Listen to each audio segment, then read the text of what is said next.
हम उनका इस हरियाणा की पंचायत में पीडीए बैठक में स्वागत करते हैं। धन्यवाद।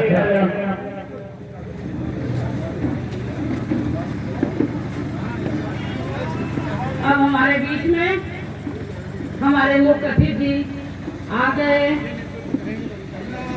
समाजवादी पार्टी के राष्ट्रीय सचिव व पूर्व सांसद पाल जी, मैं इनका भी हृदय से स्वागत करती हूँ और इनके साथ आई हुई सभी अतिथियों का भी स्वागत करती हूँ और हमारी सब समाज के तरफ से और सभी लोगों को वंदन अभिनंदन करती हूँ। बाबा तेरा मिशन अधूरा, हम सब कर मिलकर करेंगे पूरा। बाबा तेरा मिशन अधूरा, सब मिलकर करेंगे पूरा। इन्हीं शब्दों के साथ मैं अपनी वाणी को ब्रांड देती हूँ। जय भीम, जय भारत, नमो बुद्धाय, समाजवाद, जय मैया, जय भीम।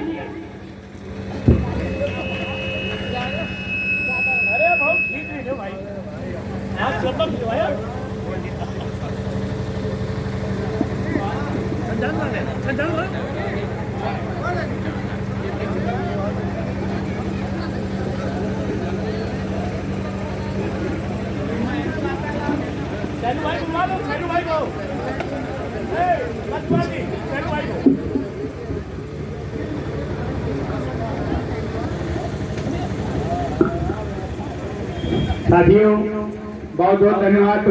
आदरणीय श्रीमती सोमवती संगवार जी, मंच पर उपस्थित आदरणीय पूर्व मीना संगवार जी, जनपद कानपुर ग्रामीण के महिला सेवकी आदरणीय जिलाध्यक्ष अक्षर रावल जी, मंच पर उपस्थित सम्मानित शर्मा जी और जिनके माध्यम से ये कार्यक्रम हो रहा है आदरणीय वरुण धवन जी, सभी का इस मंच के माध्यम से मंच के सामने उपस्थित विजेता लोगों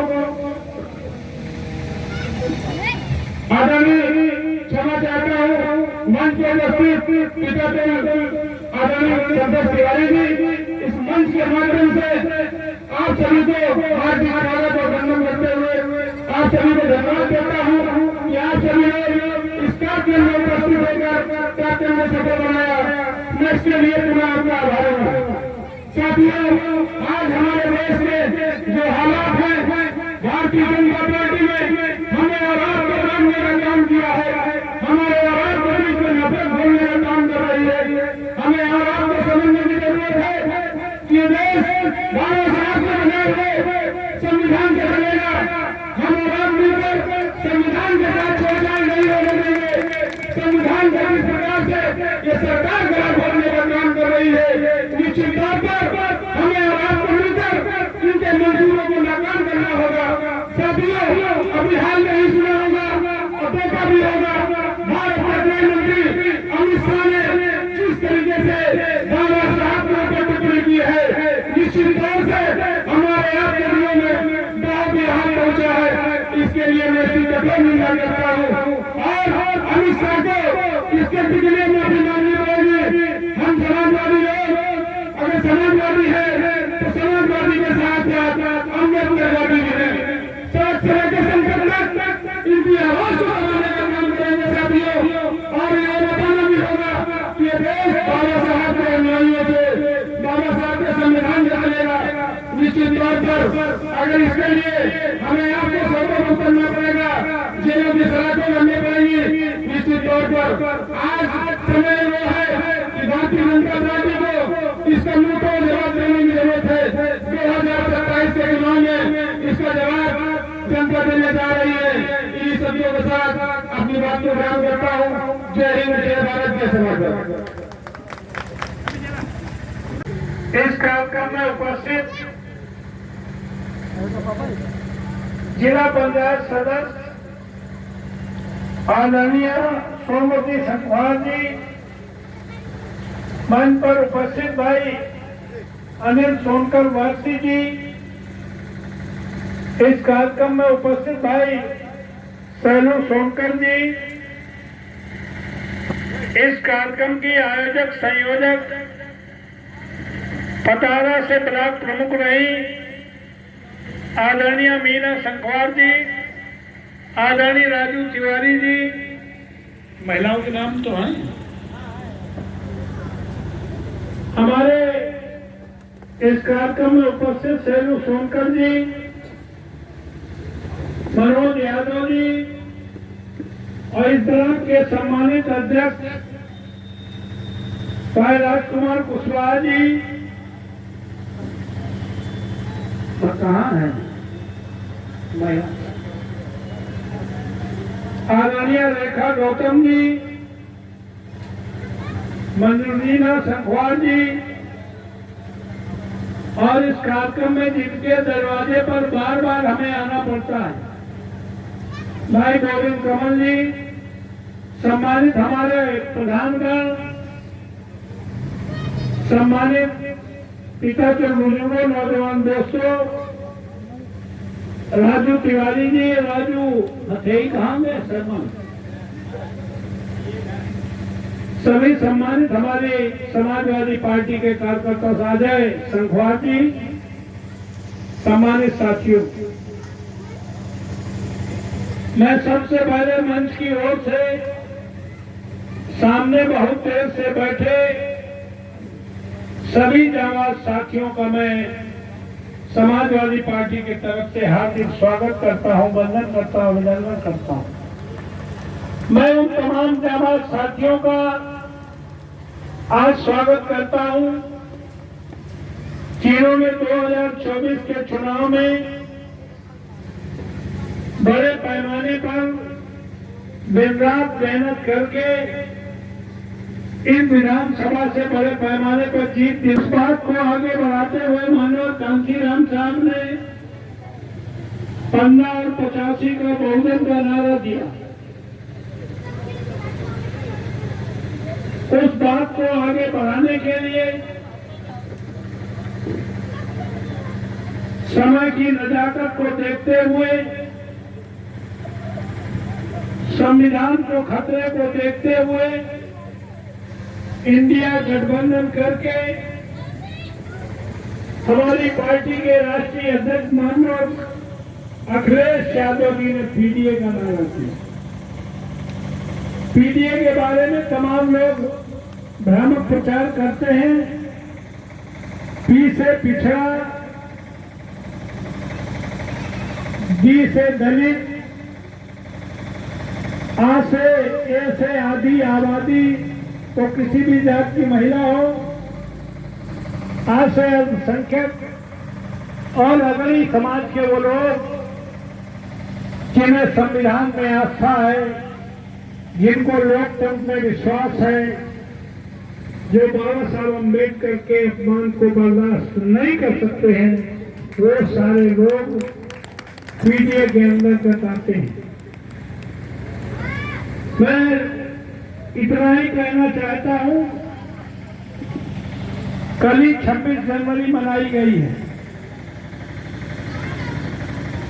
26 जनवरी से बड़ा कोई त्योहार नहीं होगा।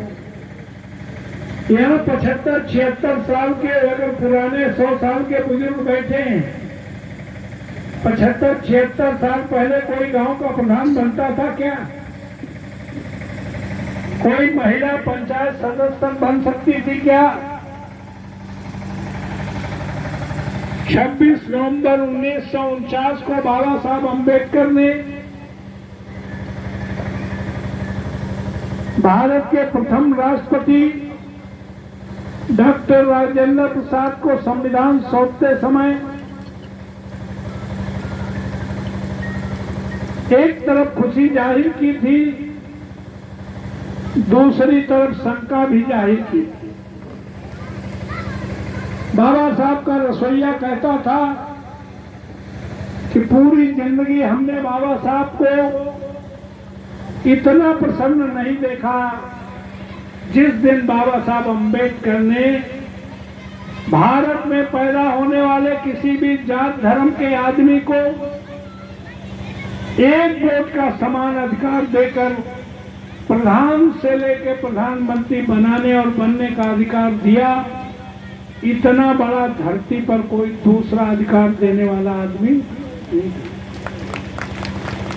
तो बाबा साहब ने कहा आज के बाद हमने उन तमाम राजा महाराजाओं को जिनके कोख से बच्चा राजा पैदा होता था वो काम खत्म करके भारत में पैदा होने वाले प्रत्येक व्यक्ति को राजा बनाने का पूरा अधिकार देने का काम किया है। बाबा साहब ने शंका क्या जाहिर की थी? बाबा साहब ने कहा था किसी देश का संविधान कितना अच्छा क्यों न हो, किसी देश का कानून कितना अच्छा क्यों न हो, अगर लागू करने वाले की नीयत नहीं ठीक होगी तो संविधान बेकार साबित हो। हम लोग अभी तक बहुजन समाज के लोग बाबा साहब के वोट के अधिकार को तो जानते हैं कि उससे प्रधान से लेकर प्रधानमंत्री बना सकते हैं, बन सकते हैं, लेकिन जो इससे बड़ा अधिकार दिया था उसको हमारे लोग नहीं जानते, वो सब सरकार को समझते हैं। बाबा साहब ने कहा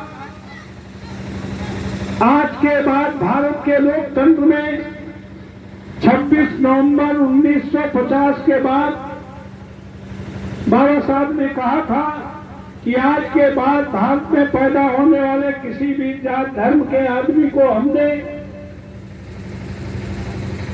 भारत की धन और धरती का बराबर का हिस्सेदार बना दिया। बाबा साहब ने तो पूरी धरती और धन का बराबर का हिस्सेदार बना दिया, लेकिन लोग समझे नहीं। अपना खेत अपना मकान छोड़ के बाकी अपने दरवाजे की सड़क को सरकारी समझते हैं। दरवाजे के बगल में जो ये बिजली का तार गया, खंभा गया, इसको सरकारी समझते हैं। सड़क जो सामने गई है उसको सरकारी समझते हैं। बाबा साहब अम्बेडकर ने कहा कि आज के बाद भारत में पैदा होने वाले प्रत्येक व्यक्ति को, तो इसलिए आपसे कहने आया हूं भाई, आपने हमें वोट दिया है, हम एमपी बन पाए कि नहीं बन पाए, खेल से हार गए, हराए गए, वो अलग बात है, लेकिन हम बाबा साहब के अनुयायी हैं। बाबा साहब अगर जानते थे कि जात जैसी कोई चीज नहीं है तो राजा रामपाल भी मानवर कांसीराम के चेले, हम भी जानते हैं जात जैसी कोई चीज। इसलिए हमने अपनी राजनीतिक जिंदगी में कभी आने वाले का नाम नहीं पूछा, उसकी जात नहीं पूछी, उसका दल नहीं पूछा, उसका धर्म नहीं पूछा, उसका क्षेत्र नहीं पूछा। हम आने वाले का केवल काम पूछते हैं। सार्वजनिक जीवन में लोगों को जात दल धर्म क्षेत्र नजर आते हैं, हमारे कंप्यूटर में गड़बड़ हमें सारे भाई सारे इंसान नजर आते हैं। 25-30 साल में कोई करोड़पति अरबपति लखपति हम पर भरोसा करता है कि नहीं करता मैं नहीं जानता, लेकिन हमने 25-30 साल में समाज के उस आखिरी व्यक्ति को भरोसा पैदा कराने की कोशिश की है जिसके पैरों में चप्पल न हो, शरीर में कपड़ा न हो, पेट में भोजन न हो, हमारे पास आने तक के पैसे न हो, अपनी समस्या कहने के शब्द न हो। वो 150 किलोमीटर की रेडियस में 1 करोड़ की आबादी वाले कानपुर नगर देहात में समाज की आखिरी पंक्ति में खड़ा आदमी भरोसा करता है कि अभी राजा रामपाल को टेलीफोन करेंगे मदद हो जाएगी, अभी चले जाएंगे मदद हो जाएगी। ये भरोसा समाज के उस अंतिम व्यक्ति को हमारे शरीर की अंतिम सांस तक कायम रहेगा, ये हम आपको आश्वस्त करना चाहते हैं। इसलिए मैं समाजवादी पार्टी के कार्यकर्ता नेताओं से कहना चाहता हूँ, समाजवाद ये नहीं है दोनों हाथ फैला लो। अगर दोनों हाथ फैला लो तो उस चबूतरे पर बैठे लोग भी आ जाएंगे, इधर किनारे वाले भी आ जाएंगे। अब समाजवादी पार्टी वो समाजवादी पार्टी नहीं है, और अब समाजवादी पार्टी में लोहिया का समाजवाद है, गांधी का गांधीवाद है, और बाबा साहब अम्बेडकर का अम्बेडकरवाद है, यही पीडीए है। इसलिए दिल बड़ा करो, नेता का इशारा समझो। नेता ने दिल बड़ा कर लिया है, इसलिए दलितों को, पिछड़ों को, अक़लियत के लोगों को, जो लोग तुम्हारे साथ हैं, उनके साथ अगर अन्याय हो तो समाजवादी पार्टी के प्रत्येक कार्यकर्ता की जिम्मेदारी है उसके अगल बगल खड़े होकर भरोसा दिलाने का काम करे कि हम तुम्हारा स्वाभिमान सम्मान गिरने नहीं देंगे, तुम्हारे साथ अन्याय होने नहीं देंगे। तो निश्चित तौर पर 2027 में पीडीए की गवर्नमेंट बनेगी, पीडीए वालों की गवर्नमेंट बनेगी। और अगर 27 में हमने खदेड़ दिया तो हम 29 तक जिंदा रहे तो हम तुम्हें कहना चाहते हैं कि हमने तो पार्लियामेंट में 110 सांसदों से याचिका दायर करके तुम्हारी आर्थिक आजादी के लिए एजेंडा हमारा पड़ा है। अगर इस बार भी जीत के गए होते तो पार्लियामेंट में चाहे वोटर पेंशन के रूप में हो, चाहे आर्थिक आजादी के रूप में हो, वोटर इंसेंटिव के रूप में हो, न्यूनतम गुजारा भत्ता के रूप में हो, वो जो हमारी याचिका दाखिल की थी उसको हम करा देंगे। जब वो हो जाएगा तो जानते हो बुद्ध का भारत बन जाएगा। इंसान को इंसान के सामने हाथ फैलाने की जरूरत है।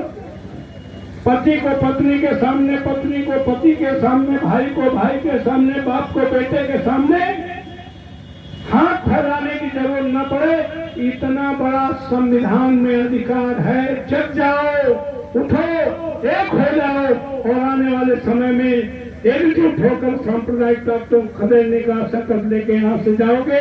आप सब आए, आप सभी को बहुत बहुत आभार। जय भीम, जय भारत।